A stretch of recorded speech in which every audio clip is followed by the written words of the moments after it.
Thank you very much, Presiding Officer. The COVID pandemic began more than 2 years ago. The Scottish Government has had all that time to make our schools fit for use. Why then, First Minister, are we in the position, after so much time, that one of your government's ideas to protect kids and teachers is to chop the bottom off of classroom doors? First Minister. Firstly, our schools are fit for use, thanks to the dedication of teachers and other school staff, thanks to the sacrifices of young people and their parents. We've managed to keep our schools open during some of the most challenging phases of this pandemic, and that's a credit to everybody in our education system. The Scottish Government continues to take a range of measures to ensure that children and staff working in schools are as safe as it is possible for them to be. One of those measures, of course, is one that Douglas Ross, against all logic and most expert evidence, opposes, which is asking staff and pupils in our secondary schools to wear face coverings, a basic mitigation. But on this issue of ventilation, this seems to me well, Douglas Ross is shouting, chopping the bottom off of doors. Let me just, when you're trying to improve ventilation in a room, there's a number of things you need to do. Partly that can be about air filtration to purify the air. Partly that is about ventilation, so mechanical ventilation systems. But also partly it's about... First Minister, sorry. We are just beginning this session. I'm very, very keen that all members can hear the questions and responses. Thank you. But partly, Presiding Officer, and this is the key point, it's about taking measures to ensure that the natural flow of air in a room is maximised. So if you have doors or windows that are not enabling that natural flow of air in the way you would want it to, then it strikes me as basic common sense that you would take measures to rectify that. And so what we've done is give additional money to local authorities to allow them to take whatever steps, air filtration systems, mechanical ventilation, or basic rectification of the structure of classrooms to improve the natural flow of air. That strikes me as basic common sense. And, you know, if Douglas Ross wants to have serious discussions about these matters, then perhaps he could start by making sure it's a grown-up discussion. Douglas Ross. I do want to have a serious discussion about this, and this is a grown-up matter and issue. And it was telling, in a very long answer, several minutes there, the First Minister couldn't even bring herself to accept. This is chopping the bottom off of doors. However she tries to dress it up, however she tries to say it's basic common sense, it has been met with derision, because it is a serious issue here, and there is more consequences as well. Safety issues. Concerns about the risk from fire from this plan have been raised.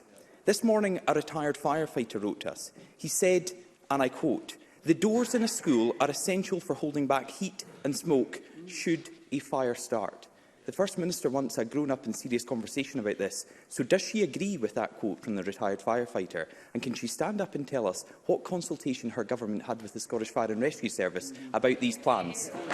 First Minister. This is an absurd line of questioning. Can I just say, first of all, to aid Douglas Ross's understanding of this, we're not requiring local authorities to chop the bottom off every door in every classroom across the country. But if it is the case, I actually can't. I'm struggling to believe that I'm having to take Douglas Ross through this in such a basic manner. The first point, Presiding Officer, is this one. If a door is hung in such a way that it is inhibiting the natural flow of air, then one of the options a local authority should have is to rectify that. And we're giving them some money First to Minister, do that. First Minister, sorry, can I just ask you to pause for a minute? I'm finding it difficult to hear the First Minister from here. I would be grateful if we could have just a bit of respect when people are asking questions and responding to them. Thank you. I find it quite difficult to believe the infantile approach of the Scottish Conservatives to really serious issues. So that's the first point. The second point is health and safety, of course, apply to all of the decisions that a local authority would make about deciding which measures to take.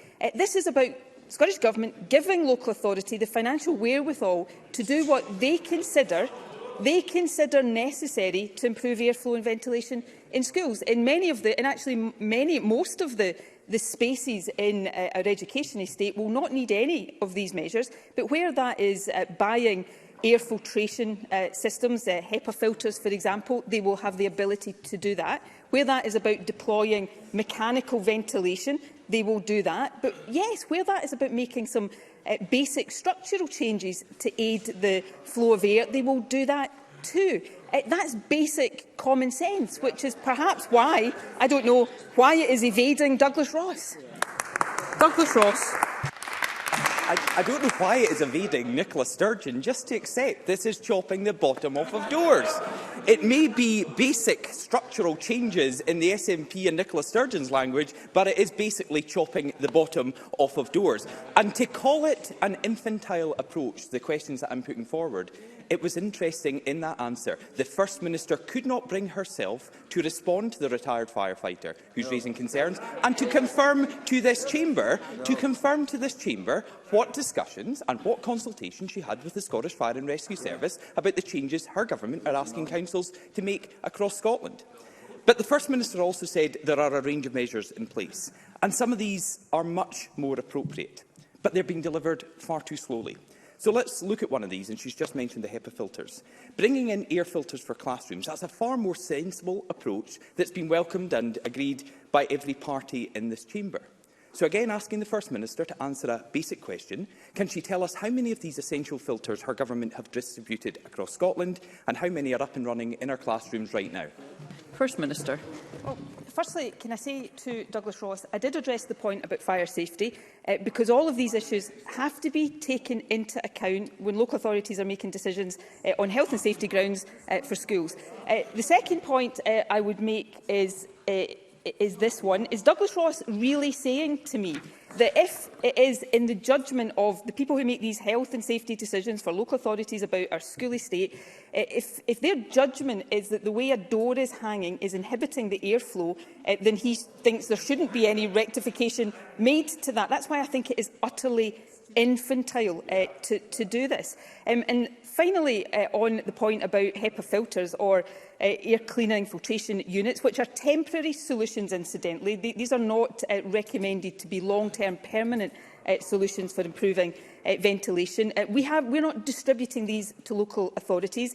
We have set up a £5 million ventilation fund in order that local authorities can take remedial measures that they think appropriate for any spaces within the education setting that require that. And in terms of the estimate for the number of spaces, the funding that we have made available would enable local authorities to use, if they thought it appropriate, air cleaning filtration units or small mechanical ventilation units or extractor fan units to allow them to be installed, or, yes, to make some basic structural changes to windows or doors if that is what was thought appropriate. And the funding that we have provided for the spaces that need that kind of rectification, we've provided £5 million funding. The estimates suggest that what is actually required is £4.3 million, so we've built in some contingency for that. So we have provided the funding for local authorities. We're not requiring local authorities to chop anything off of doors. We're enabling local authorities, guided by health and safety considerations, to take the actions they consider necessary. The only thing I think that has been chopped off during this session of First Minister's questions, and it's entirely self-inflicted by Douglas Ross, is his own legs at the knees. Douglas Ross. They're still here, First Minister. They're still here. And I would just say, this is First Minister's questions. Just once it would be nice to get a First Minister's answer. Because still there's nothing about the consultation her government's had with the Scottish Fire and Rescue Service. So 3 times, First Minister, I'll ask you just what discussion your government has had with the Scottish Fire and Rescue Service about these proposals. And the funding has gone to local authorities, but surely the Scottish Government don't just give millions of pounds to local authorities and not expect to know how many of these air filters are being distributed across the area. So I'd like an answer to that. The First Minister must know, surely, how many there are and how many are in place right now. And throughout this pandemic, there was a consensus, I thought, across this chamber and across Scotland, that young people's education should be the priority.